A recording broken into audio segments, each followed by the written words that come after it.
एक की बजाय दो सीट पर क्यों चुनाव लड़ते हैं दिग्गज, इस बार राहुल अखिलेश का क्या? चुनावी महासमर प्रत्याशियों को यूं तो एक सीट से जीतने के लिए खासा जूझना पड़ता है, लेकिन कुछ शख्सियतों ने दो लोकसभा सीट जीतने का कारनामा कर दिखाया है। इस बार के लोकसभा चुनाव में भी राहुल गांधी और अखिलेश यादव दोनों के दो लोकसभा सीट से मैदान में उतरने की चर्चा है। ये दोनों पहले भी दो सीट से चुनाव लड़ चुके हैं। असल में लोकप्रियता और आत्मविश्वास के बूते ये बड़े नेता जब दो क्षेत्रों में चुनाव लड़ते हैं तो इसका मकसद केवल खुद चुनाव जीतना नहीं होता, ये इसके जरिए अपनी पार्टी का मनोबल बढ़ाने का काम करते हैं। उत्तर प्रदेश में कई दिग्गज नेता रहे हैं जिन्होंने एक सीट यूपी से लड़ी तो दूसरी सीट दूसरे राज्य जाकर, अधिकांश दोनों पर कामयाब रहे। नरेंद्र मोदी प्रधानमंत्री, भाजपा के शीर्ष नेता व प्रधानमंत्री नरेंद्र मोदी की लोकप्रियता अब चरम पर है, लेकिन ये स्थिति 2014 के लोकसभा चुनाव में भी थी। ये पहली बार वाराणसी चुनाव लड़ने आए और उन्होंने गुजरात की बड़ोदरा सीट से भी चुनाव लड़ा। दोनों जगह उन्होंने भारी मतों के अंतर से जीत दर्ज की। बाद में उन्होंने बड़ोदरा सीट छोड़ दी। मां गंगा ने बुलाया है, अपनी इस कथन का मान रखते हुए उन्होंने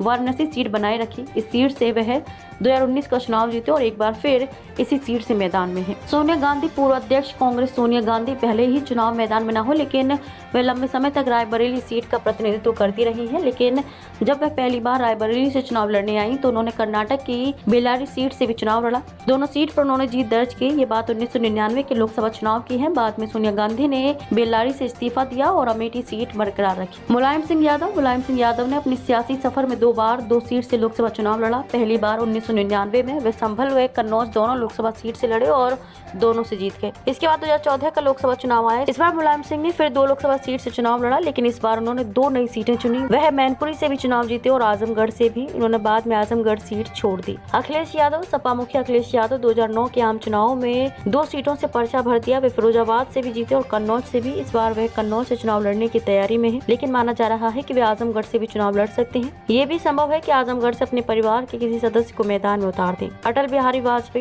वाजपेयी कई राज्यों से चुनाव लड़कर जीते हैं। लखनऊ से कई बार सांसद रहे। अटल बिहारी वाजपेयी 1991 के चुनाव में लखनऊ के साथ साथ मध्य प्रदेश की विदिशा से चुनाव लड़े और जीते। वर्ष 1996 के चुनाव अटल बिहारी वाजपेयी लखनऊ व गांधीनगर दोनों से मैदान में उतरे और जीत हासिल की।